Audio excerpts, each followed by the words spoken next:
You know, sometimes the biggest shifts in history don't start with a loud bang, but with a quiet, almost unnoticeable moment. We're about to dive into one of those moments, what's been called a quiet earthquake. It's the story of a single, very human reaction, a frown, and how its correction, captured in the Quranic chapter Abasa, completely flipped what we thought we knew about human value on its head. Yeah, this isn't just a story about ancient manners or etiquette. As our source beautifully puts it, this was a direct, divine interruption of human history. It was a moment where the heavens basically shouted down to say, hey, those value systems you've built for yourselves down there, we have a problem with them. So to really feel the weight of this, we've got to go back in time. We're in Mecca, a society that runs on a very clear, even if unwritten, law, the law of hierarchy. And right here, this is where the clash happens. You've got two completely different ways of measuring a person. On one side, there's the law of the earth, right? It's all about power, wealth, who you know. It's naturally drawn to the influential, the elite. But then, this new idea is introduced, a call of the soul. A system where what matters is your humility, your sincerity, your genuine search for truth. And in one small room, these two worlds were about to collide in a big way. Okay, so picture this. The Prophet Muhammad is in a critical, high-stakes meeting with the VIPs of his tribe, the Quraysh. Now, from a human strategic point of view, this makes perfect sense. If you can convince these guys, the powerful, the influencers, then everyone else will follow. The success of his entire message felt like it was riding on this one conversation. And then, right in the middle of this crucial negotiation, an interruption. It's Abdullah ibn Maktoum, a man with zero earthly status. He's poor, he's blind, he isn't there for a handout or to network. The only thing he has, his only currency, is this burning desire to learn. And he calls out, "O messenger of God, teach me from what God has taught you." And right here, this is the human moment. The prophet, totally focused on what he sees as the bigger strategic win, frowns. He turns away. Now let's be clear, this wasn't a frown of hate or disgust. It was a frown of pure frustration, an interruption at the absolute worst possible time.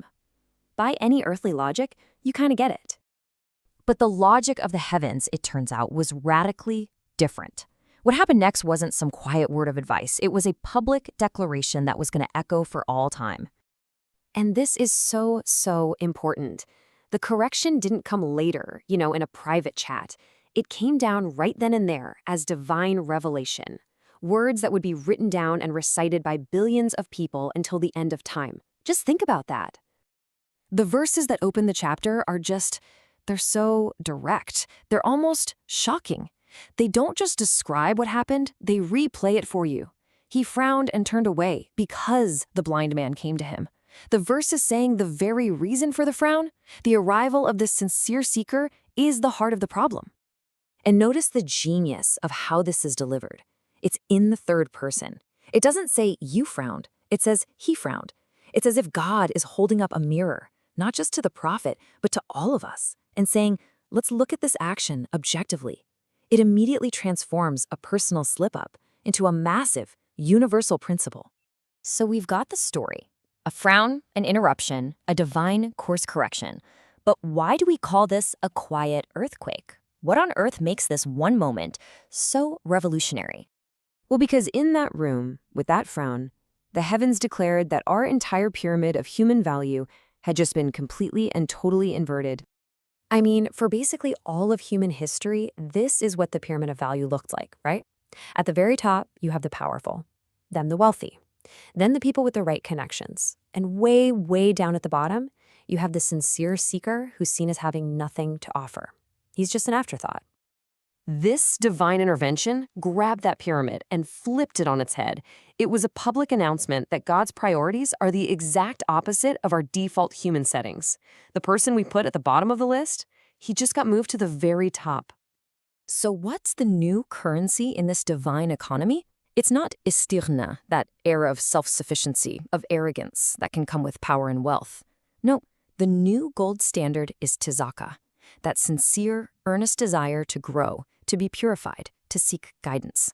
That is now the measure of a person's true worth. To put it simply, here's the new rule. A single, eager, receptive heart is infinitely more valuable in God's eyes than 1,000 powerful leaders who are dismissive and think they already know it all. That is the great inversion. But the chapter doesn't stop there. It takes this powerful lesson from one small room in Makkah and zooms all the way out, stretching it across the entire canvas of creation and time, just to show us why this value inversion is the ultimate reality. To really hammer the point home, the scripture then puts our entire lives into context. It's a reality check. It reminds the proud human, hey, you started as a mere drop of fluid. Your path through life was made easy for you by a grace you didn't earn. Your end is, without question, death and the grave. And after all that comes the resurrection, the day when every bit of your earthly status will be completely worthless. The surah paints this vivid picture of the Day of Judgment. It's a scene of pure chaos, where people are literally fleeing from their own family members, their kids, their parents, their partners. In that moment, the only thing that will matter is where you stand with God, completely stripped of your worldly rank. And then the chapter brings it all full circle, ending with two groups of people. On one side, you'll have faces shining with joy, laughing and celebrating. These are the sincere seekers, the Abdullahs of the world. And on the other side, faces covered with dust, shrouded in misery. These are the arrogant, the ungrateful, the ones who thought they were too self-sufficient to listen. You know, the very existence of this story, recorded this way, is presented as its own proof. I mean, what human leader, trying to build a following, would publicly document their own strategic error and tell their followers to recite it forever? The argument is that this is a charter of true human dignity, one that could only come from a divine source that values principle far more than personality. And that leaves us with a final massive question to think about. This story isn't just ancient history. In our world right now, a world that is still completely obsessed with status, followers, and influence, who are the sincere seekers that we overlook? Who are the Abdullahs we frown at, maybe without even realizing it, because we're too busy trying to impress the important people?